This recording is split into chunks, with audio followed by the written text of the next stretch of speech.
Which ones should people realistically strive for?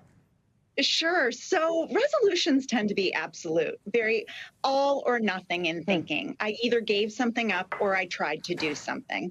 And goals are more fluid and tangible and action items listed in terms of how can we do something that is more frequent in terms of if our entire goal was to save money. We could break that down into something more easily attainable by putting away 10% of your check each pay period, or being able to live within a certain budget, and then being able to have something that you can actually look at and measure and write down. That helps us hold ourselves more accountable.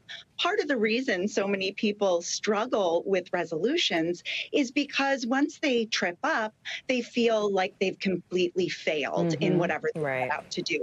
Goals are so much more forgiving, and people can really work on something day to day. I mean, honestly, I'm in that camp. Like, I feel like just having the resolution sort of amps up my anxiety because I'm like, oh no, here's the thing. And then if I don't do it, I'm going to feel really crummy afterwards. You know, so what is the sort of SMART technique for crafting the 2023 goals? What should we do when we're choosing what it is we want to decide is in fact a goal?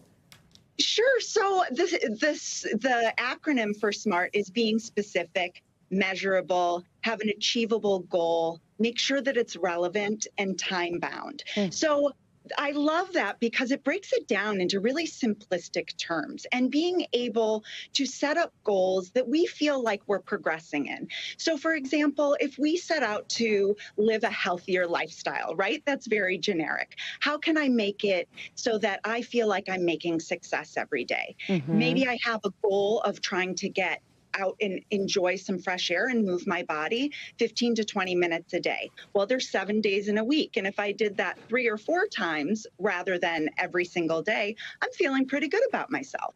We have a little under a minute left with you, Kelly. So talk to us about some of the common things that we do that mess us up in reaching our goals, and also some other tips that you have to leave us with to make sure we are successful. Yeah. Sure. So not only is it because of the time of year that we look at this, I encourage my clients to start making behavior changes now and really get specific about what you visualize. If it's a career goal, if it's a family goal, get it down on paper. Create a vision board that you can look at and have that as a daily reminder.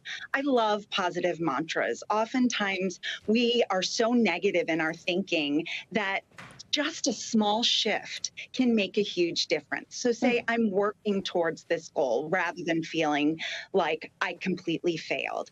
Always reevaluate your steps as well and your goals in small increments of time. So every 21 days, really review that. How is it working? How is it maybe holding you back? And just be gentle with yourself. Yeah, I love those small increments of sort of self-evaluation.